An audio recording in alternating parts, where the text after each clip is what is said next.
আসসালামু আলাইকুম।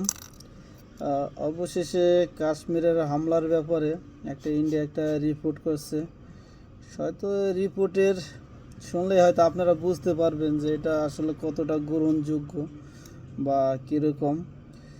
আর বিশেষ করে ঘটনাটা কিভাবে আসছে, কিভাবে ঘটনাটা ঘটাইছে, কিভাবে ঘটনা ঘটায় চলে গেছে, এই ব্যাপারে ইন্ডিয়ান আর্মি এবং ইন্ডিয়ান গোয়েন্দা সংস্থা এবং সরকারের তরফ থেকে একটা রিপোর্ট পেশ করছে। রিপোর্টটা ইন্ডিয়ান টুডে এবং আনন্দ পত্রিকায় এই রিপোর্টটা প্রকাশ করা হয়েছে। এতে বলা হয়েছে যে আপনার পহেলগাঁও যে ঘটনাটা ঘটছে, কোকেরনাগের জঙ্গল দিয়ে 4 জন লোক পাহাড় জঙ্গল পার হয়ে এসে এই ঘটনাটা ঘটাইছে, এটা রিপোর্টে উঠে আসছে। আর বিশেষ করে যে একটা জঙ্গল প্রায় 22 ঘন্টা হেঁটে আসছে কি এনার্জি নিয়ে। আর ইন্ডিয়ান বলছে যে ঘটনায় একজন স্থানীয় লোক, তার নাম হলো আদিল, এবং 3 জন পাকিস্তানি নাগরিক, তারা বর্ডার পাস হয়ে কোকেনাগের জঙ্গল পার হয়ে এই ঘটনাটা ঘটছে স্থানীয় একটা দোকানের পিছ থেকে 2 জন সন্ত্রাসী এসে প্রথমে স্থানীয় লোক এবং পর্যটকদের কাছ থেকে সমস্ত ফোনগুলো নিয়ে নেয় এবং তার একটা অ্যাপ ইউজ করে।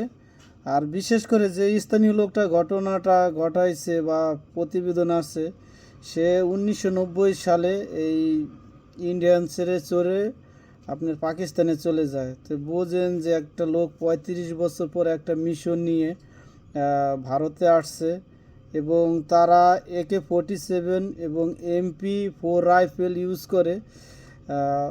আর প্রথমে 2 জন গুলি করে, প্রথম নিকটে 4 জনকে গুলি করে হত্যা করা হয়। পরে পর্যটকরা একজন এপিলো দৌড়াদৌড়ি করার পরে আরও 2 জন গুলি করে টোটাল 26 জন লোক মারা যায়। এবং এই ঘটনাটা 7-8 মিনিটের ভিতরেই ঘটনাটা ঘটে, আবার তারা জঙ্গল পার হয়ে তারা চলে যায়। মানে এই ধরনের রিপোর্ট ইন্ডিয়ান নিউজে আসছে। আর বিশেষ করে এরকম রিপোর্ট আসছে যে একটা 4 জন লোক একটা বর্ডার পাস করে আসে, তাহলে বোঝা যায় যে ইন্ডিয়ান বর্ডার বা ইন্ডিয়ান প্রযুক্তি কতটা দুর্বল। আর তারা বিশেষ করে আমাদের বাংলাদেশি বর্ডারের সময় তারা যে একটা কথা আছে না, যে বিলাই বাঘ হয়ে যায়, সেই ধরনের আচরণ করে। যে তখন একটা ইঁদুর বা একটা মুরগি গেলেও তারা তখন গুলি করে, ক্যামেরা সেট করে, বিভিন্ন ধরনের, মানে যত তখন আমাদের পাশেই তারা তখন বাঘ হয়ে যায় এবং পাকিস্তানের কাছে তখন তারা বিলাই।